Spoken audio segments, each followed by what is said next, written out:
歡迎收睇呢節新聞報導，我係李文欣。先睇下今日嘅新聞重點。荃灣一個改造劏房嘅詳細新聞內容。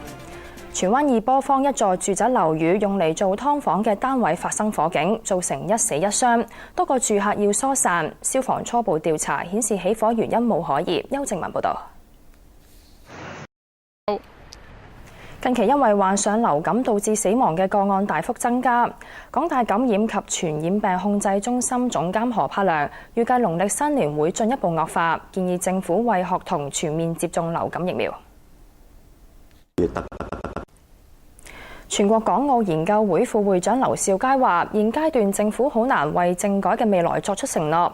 醫學界立法會議員梁家騮就認為，泛民主派至今仍然堅持公民提名係為咗出選特首。邱靜文報導。台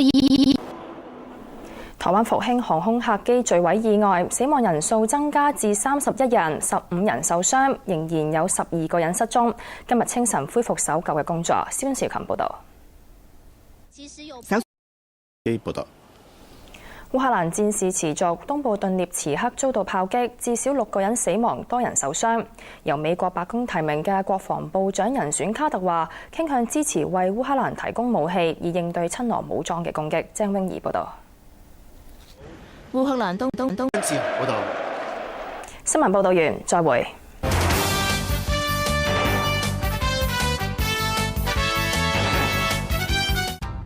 探索